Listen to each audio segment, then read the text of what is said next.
Elle est le prodige du gigantesque et du délicat, disait Victor Hugo. Édifice le plus haut du monde pendant 227 ans, la cathédrale de Strasbourg est un témoignage de l'évolution des styles architecturaux du Moyen Âge.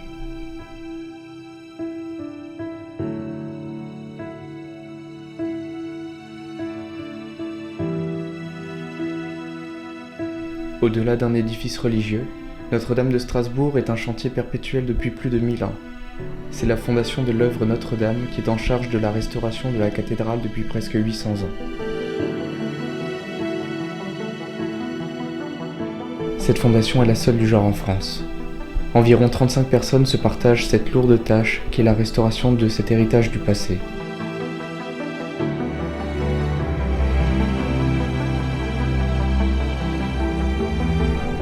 Ce matin, sur le chantier du transept sud, c'est une opération un peu particulière qui commence.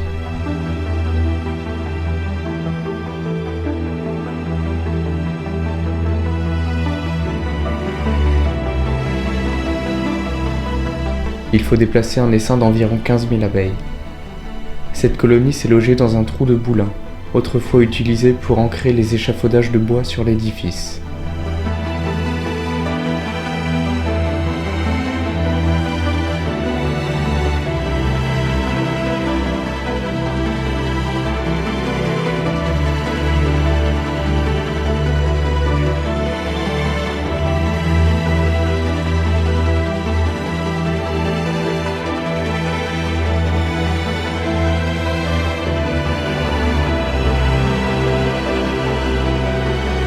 La ruche dans laquelle les abeilles vont vivre à présent va être installée à un autre endroit sur la cathédrale pour y produire du miel.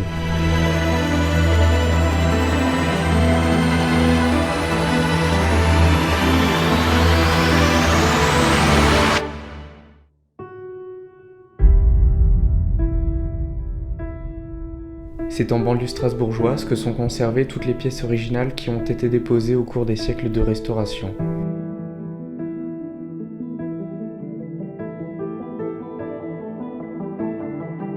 Pinacles, statues, gargouilles, balustrades, copies en plâtre.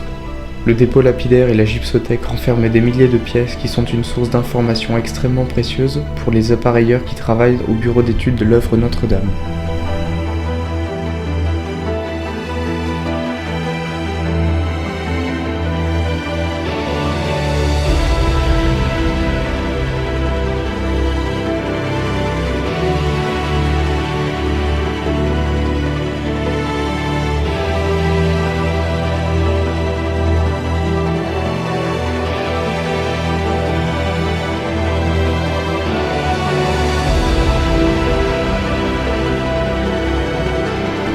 En effectuant des relevés précis sur ces pièces, nous pouvons en réaliser des copies extrêmement fidèles qui iront sur la cathédrale au fil des chantiers de restauration.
De nombreux corps d'État sont présents sur le chantier du transept sud.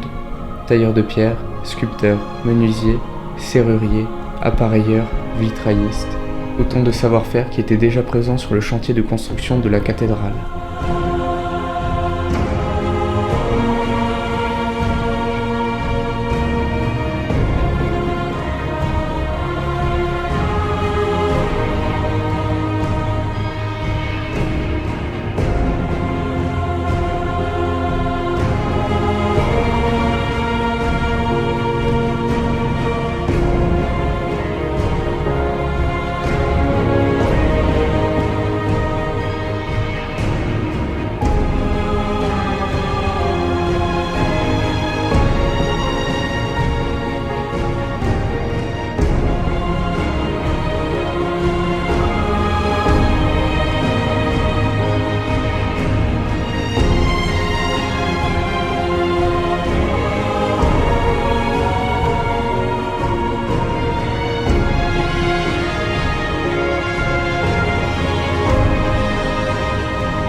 Chaque tâche à réaliser sur le chantier nécessite de nombreux acteurs différents.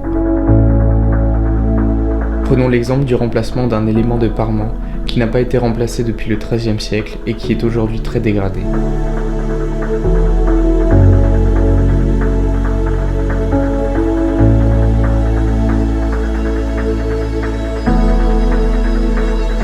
L'appareilleur relève d'abord sur le bloc les mesures nécessaires à la taille de la nouvelle pierre.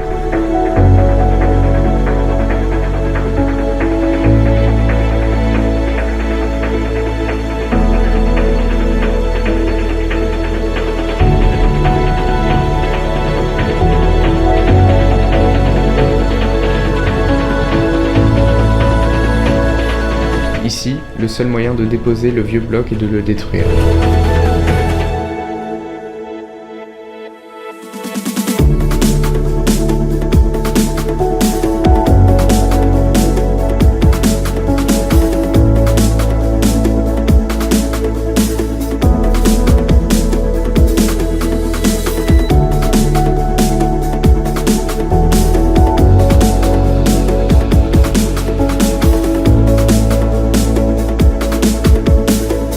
La naissance du nouvel élément de parement commence ici, dans les ateliers de débitage dans la banlieue de Strasbourg. Les blocs de grès proviennent de carrières situées dans le massif vosgien.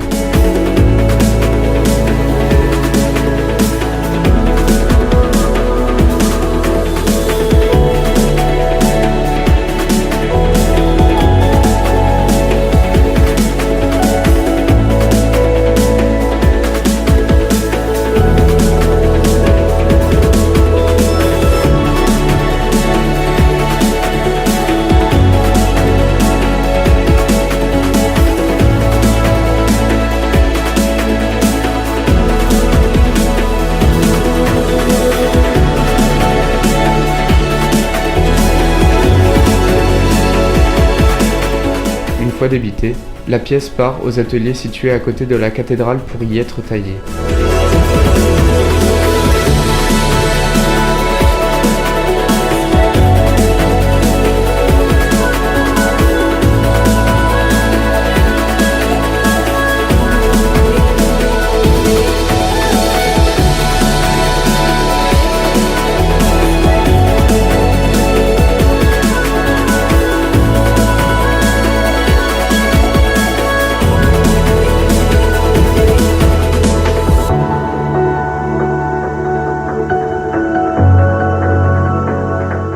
C'est avec du mortier à la chaux que l'élément de parement est posé sur le contrefort pour y rester, on l'espère, plusieurs centaines d'années.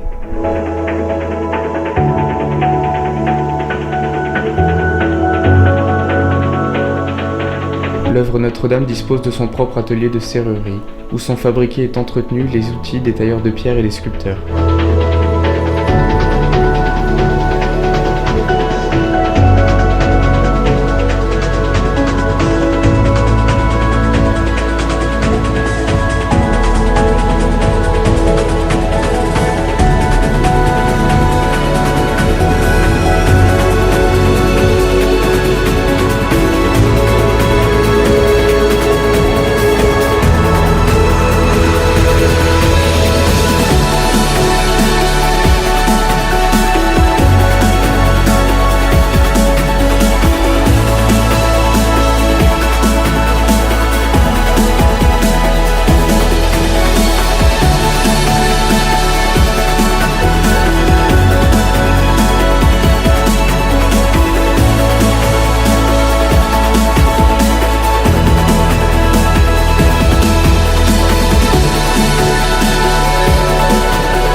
En cet été 2019, la Fondation de l'œuvre Notre-Dame travaille sur un deuxième chantier, celui de la rénovation de la Maison des Gardiens.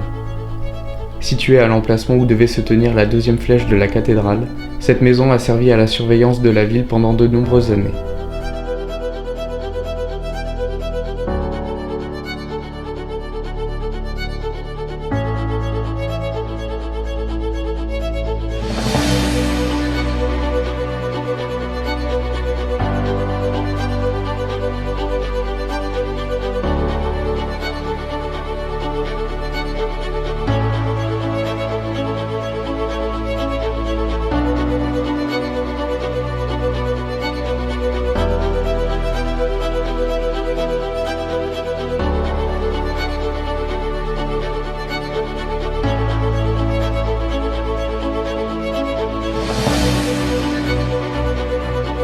Il y a deux chambres fortes à la Fondation. La première abrite une trentaine de dessins d'architecture du Moyen-Âge, tandis que la deuxième renferme plusieurs milliers de négatifs de photographies datant de la seconde moitié du XIXe siècle.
Sur certaines pierres, il est possible d'observer la signature des tailleurs de pierre qui ont bâti la cathédrale, les marques lapidaires.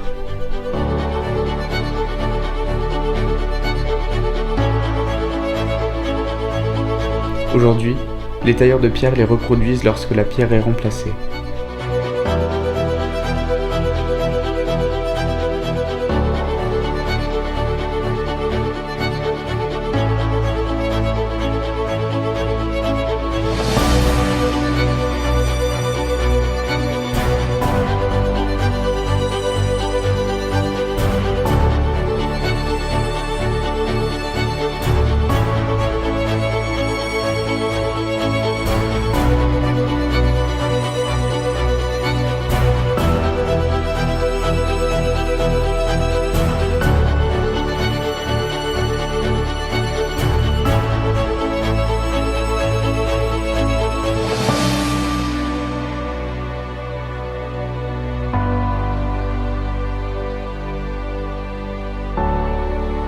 C'est non sans peur que j'ai eu la chance de gravir les dernières marches qui mènent au sommet de la Flèche.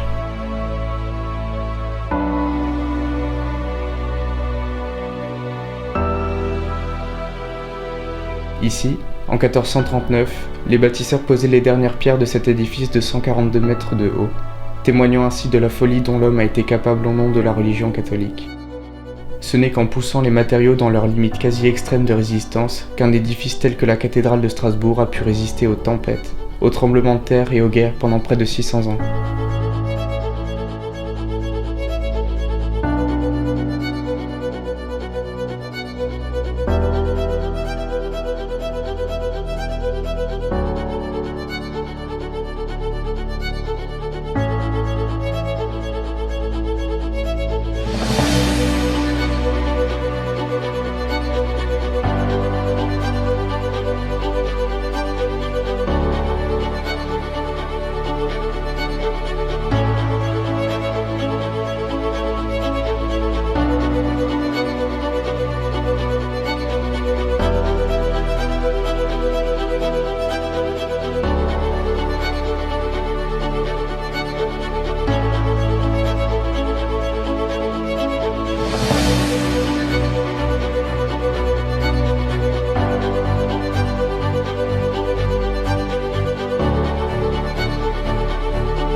J'ai passé un mois extraordinaire entre les murs de cette institution historique.